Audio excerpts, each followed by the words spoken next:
Okay, hello everybody. Let me give you my thoughts on our Prime Minister Jacinda Ardern. First, she is the most super nice person. Let me share with you an experience I had with her in, I think it was April 2018, about a month or so before the birth of Neve, her daughter.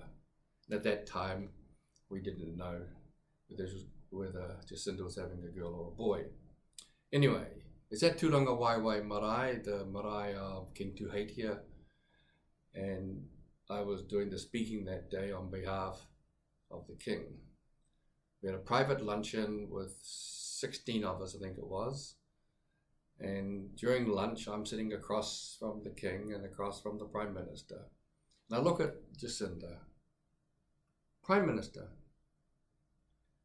the king and I were wondering how you ended up with your partner, Clark. And you can see Jacinda visibly, what's going on?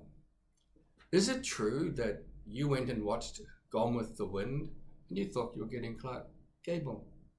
And now you've realized he's not even Clark Kent. And she bursts out laughing. She says, they warned me about you. And then as we broke up lunch and we were walking out into the main wharenui, the meeting house, she says, well, this is the first marae I've been on that has not offered me a name for my baby. Oh, Prime Minister, we're just getting to that. If it's a girl, you should definitely call your daughter Turini. So anyway, just sharing that story.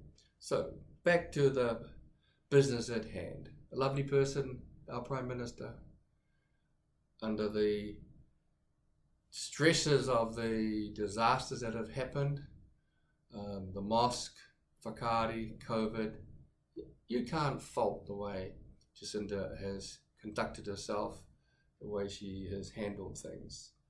Like in COVID, she has decided and her government has decided on an elimination strategy.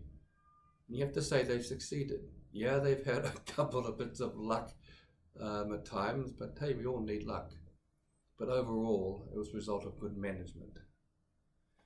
The issue really, though, for the future, for all of us, for you, the voters of New Zealand, the voters of Auckland Central, is what is the government going to do? What plans do they have to do post-COVID? The rest of the world is starting to open up. They haven't gone for an elimination strategy. They can't with the numbers most of them still have active and dying. They've really given up. They don't intend to try and eliminate because they've screwed up monumentally. But they're going to start trading again. So do we in New Zealand sit down here at the bottom of the world, high and mighty, and say, well, we're not going to open our borders to anybody, we're not going to let tourists in, we're not going to let international students in, because we are COVID free and you are not.